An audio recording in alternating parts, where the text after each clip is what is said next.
Hello, I am Meshell Baker, Chief Confidence Igniter, and this is a moment with Meshell. This is where I express information, inspiration that really is looking to capture the gratitude every time. Like we get to live this life by the choices we make. So today I'm just speaking to you on something I gave a presentation earlier today, and one of the questions that was asked, it was a fireside chat, was about our imposter syndrome and about staying clear on our vision and mission and how we do that, how that's absolutely possible. And in a conversation that I had after that was someone I was speaking with who is changing courses. So I spoke to this individual a while ago, and they were really distraught about their vision and something that they mattered to them. And the way they shared it was so impassionate. And I called them a couple of weeks later just to check on them, and they were changing courses completely. And they were changing courses, and their rationale was that they had heard it repeatedly from other people, like the people that they were around. And when I dug deeper to ask them the background of the people, where all people had similar backgrounds. So they're having similar backgrounds, so you're getting similar answers. And this is one of the things, like Jim Rohn has this quote, where the average of the five people we spend the most time with. And a truer statement I could not have heard, because whatever we're constantly talking to people about, right? So there's this thing that I've learned: what we speak about, we bring about. So life begins to exist in our words. We create our world by our words. And when we continually speak to people who tell us who they think we should be or what we think we should do, and that's the feedback we get over time, you will begin to believe that that's your truth. Instead of being around people who actually inspire you where you are in the midst of a difficulty, they challenge you to think about, is this what you really want to do? Instead of saying, you know what you ought to do this.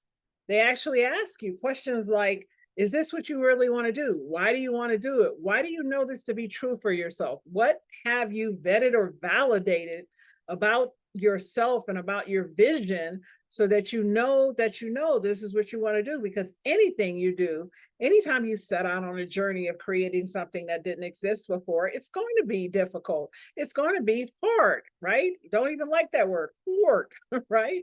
It's going to challenge you to stand up and be better than who you were. Everything is happening for you, not to you. And if you keep having the same repeated results, it doesn't mean you need to jump ship and do something different. It is a strategic analysis of what were the decisions that were made that got you those same results, right? Because if you jump ship and go do something else and you created these results that left you failing, the person was struggling to make ends meet, and the business that they were in, the model was not profitable, but they're going to go jump ship and do something different. Like if you have a job and you're like having problems with your boss and your colleagues, and you jump to another job, you will have those same problems at the new job, with the new business, in the new relationship. Wherever you go, there you are. You do not magically change into another person. So why I started this with the people you hang around. Those people that are in your close inner circle are going to challenge you to think about this. Like, where are you going? Where do you think you're going to magically go and things are going to be different? You're the same person. And wherever you're going to go, you're going to create the hot mess that you already have, because that you can't help it, because that's what you attract. You attract who you are.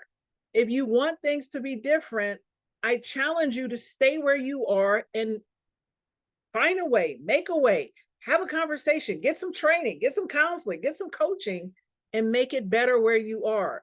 It doesn't change, because until you change, nothing changes, right? Again, it was just a very interesting conversation. And I could see at one point, the person became very uncomfortable. They all of a sudden got a call, put me on hold, came back, and they got off the call, because I was not even saying they should do anything different. I was asking them questions to challenge their belief and where they were going, because that's what I felt compelled to do, and that's what I do. So again, who are you hanging around, and how are these people inspiring you? If people tell you what to do or tell you what you want to hear, they're not your people.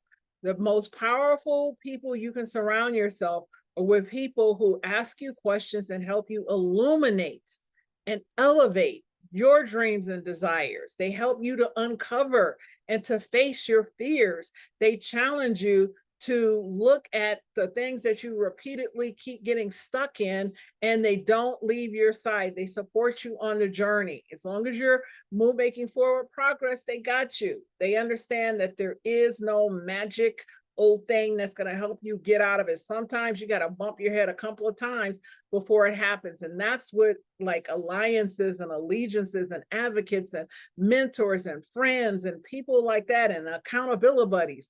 That's why we have those in our lives. So look at who you're surrounding yourself with. Look if they're challenging you on an ongoing, regular basis to face your fears and to be better than you were yesterday, because that's all we can do. So this has been a moment with Meshell. If you like this, please share it. If you haven't subscribed, subscribe. And you can find me on all social media channels at MeshellRBaker.com. I look forward to seeing you on the next video.